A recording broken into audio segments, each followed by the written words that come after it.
Good evening friends, मैं हूं आपका होस्ट और दोस्त Shailesh Kumar. Welcome back on my YouTube channel SKB Mantu sir.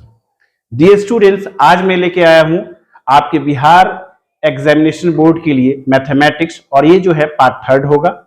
हम लोग इसमें वैसे क्वेश्चन को शामिल करेंगे जो क्वेश्चन फ्रीक्वेंटली आस्क्ड क्वेश्चन है, कई बार बोर्ड में पूछे गए हैं, वैसे क्वेश्चन को हम लोग आस्क करेंगे। फिलहाल आपको दो क्वेश्चन नजर आ रहा होगा, फिर मैं और भी क्वेश्चन लिखूंगा और आपको बना के दिखाऊंगा। इस बेहतरीन सीरीज में करीब 40 या 45 वीडियो लेक्चर में शामिल करूंगा। यदि अब 40 या 45 जो भी वीडियो लेक्चर में बनाऊंगा, इसे आप प्रैक्टिस करते हैं देखकर, तो मुझे पूरा उम्मीद है कि आप 90 प्लस मार्क्स ला सकते हैं। तो आइए देखते हैं बिना देर किए हुए। सबसे पहला क्वेश्चन दे रखा है HCF ऑफ 306, 657 इक्वल टू 9 है, तो LCM ऑफ 306, 657 ज्ञात करें। यानी आपको पहले प्रश्न में दे रखा है कि दो संख्याएं हैं, उनका जो मौसा है वो 9 है तथा उनका लौसा हमें ज्ञात करना है। तो सबसे पहले आपको एक फॉर्मूला याद होना चाहिए। आइए देखते हैं, पहले इस क्वेश्चन को अटेम्प्ट करते हैं कैसे बनाना है। क्योंकि आपको सबसे पहले क्या ज्ञात होना चाहिए, आपको एक फॉर्मूला याद होना चाहिए कि दो संख्या यानी n1 गुने n2, दो संख्याओं का जो गुणनफल होता है वो बराबर होता है LCM गुने HCF के। यानी आप इसे ऐसे भी याद कर सकते हैं, पहली संख्या गुने दूसरी संख्या बराबर पहली संख्या का लौसा गुने दूसरी संख्या का मौसा, यानी दो संख्याओं का लौसा तथा मौसा, आप ऐसे भी बोल सकते हैं। फिर से एक बार देख लें, पहली संख्या गुने दूसरी संख्या बराबर लौसा गुने मौसा, माने दोनों संख्याओं का लौसा गुने दोनों संख्याओं का मौसा, यही इसका अर्थ हुआ। ठीक है, तो आइए देखते हैं। तो आप इसमें ध्यान दें तो आपको n1 की जगह क्या दिखाई देगा, 306, यानी 306 दे दीजिए। n2 की जगह क्या दिखाई देगा आपको, 657, यानी 657 इक्वल टू LCM दे रखा है क्या, नहीं दे रखा है।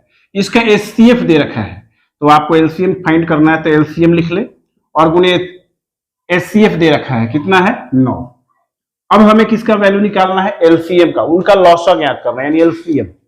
तो अब हमें क्या करना होगा, LCM ज्ञात करने के लिए 306 और गुने 657 में हमें 9 से भाग देना होगा। क्योंकि यहाँ पे जो अंक गुना में रहता है बराबर के इधर आएगा तो भाग में हो जाएगा, और इधर हो जाएगा LCM का मान। आइए देखते हैं इसे करके। अब हमें इसे कटाना है, 6 और 3 9, 9 से कट जाएगा। तो ध्यान दें, 9 3 27, तो यहाँ का 3 शेष बचेगा तो यहाँ पे आ जाएगा, 9 चौके 36, यानी 34 और गुने 657, और ये हो जाएगा आपका LCM। अब आप इसे गुना भी कर सकते हैं और गुना कर भी लेना चाहिए। तो आइए देखते हैं गुना करके कैसे गुना करेंगे, आइए देखते हैं। तो सबसे पहले आप काम करें सिंपल वे में, 657 है और इसे 34 से गुना करना है।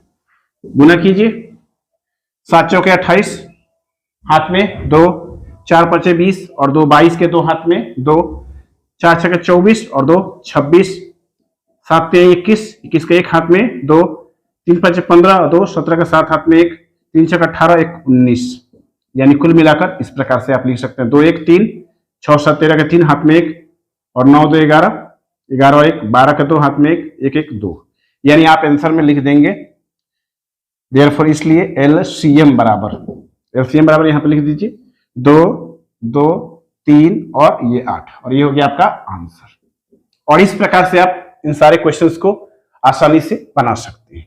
आइए देखते हैं अगला क्वेश्चन का आंसर, सॉल्यूशन नंबर 2, यानी दूसरे क्वेश्चन के लिए।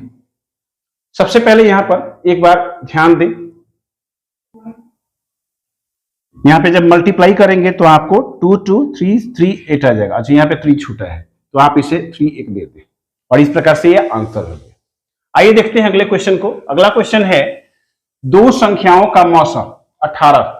ध्यान दें, दो संख्याओं का मौसा 18 है, यहाँ पे है, ध्यान दें, तथा उनका गुणनफल, उनका मतलब किसका, संख्याओं का गुणनफल 12960 है, तो उनका LCM यानी संख्याओं का LCM ज्ञात करें। क्वेश्चन उसी प्रकार से पूछा गया है, थोड़ा ध्यान देंगे हम लोग तो आसानी से बना लेंगे। सेम वैसा ही क्वेश्चन है, थोड़ा पूछने का तरीका अलग है। दो संख्याओं का मौसा, यानी पहले एक काम करना है, उनका गुणनफल दे रखा है यानी कि n1 और गुने n2, यानी पहली संख्या गुने दूसरी संख्या आपको दे रखा है क्या, 12960, ठीक है। अब हमें उनका मौसा दे रखा है, यानी एचसीएफ कितना दे रखा है बच्चों, एचसीएफ दे रखा है 18। उसके बाद हमें क्या फाइंड करना है बच्चों, एलसीएम यानी लॉसा फाइंड करना है, यानी एलसीएम। तो आप एलसीएम लिख लें यहाँ पे व्हाट। अब हमें एक तरीका और भी है कि हम इस फॉर्मूला को डायरेक्ट याद कर लें कि एलसीएम बराबर क्या देखा आपने, दोनों संख्याओं का गुणनफल बटा एचसीएफ, दोनों संख्याओं का गुणनफल बटा एचसीएफ। तो आप डायरेक्ट लिखें, क्योंकि एलसीएम बराबर होता है n1 गुने n2 और बटा HCF। तो यहाँ पे थोड़ा प्रश्न देखें, दोनों संख्याओं का गुणनफल यानी उनका गुणनफल कितना है बच्चों, 12,960, यानी 12,960 बटा HCF। HCF कितना दे रखा है बच्चों, 18, यहाँ पे 18। अब हम इसे डिवाइड करने की कोशिश करेंगे, तो आगे देखते हैं इसको कैसे डिवाइड करेंगे। पहले आप 9 से डिवाइड करें, 9 दूना 18, 9 से 9 एकम 9, 3 आएगा यहाँ पे, 9 चौके 36, फिर यहाँ पे 3 आएगा, 9 चौके 36 और एक 0 आ जाएगा, यानी ये हो गया 1440/2। अब इसका हाफ कर लेंगे, 7, 2 और 0, यानी 720, और ये हो गया आपका आंसर। और इस प्रकार से आप फाइंड कर सकते हैं। तो आप आंसर मिलाते समय ध्यान देंगे, गुना अच्छे से करना है, कोई अंक छूटे नहीं, जैसे यहाँ पे छूट गया था, ध्यान देंगे। एलसीएम कितना आ गया था, 2, 2, 3, 3, 8। और इस प्रकार से आप क्वेश्चन को अटेम्प्ट कर सकते हैं। अब आप इसका स्क्रीनशॉट ले सकते हैं।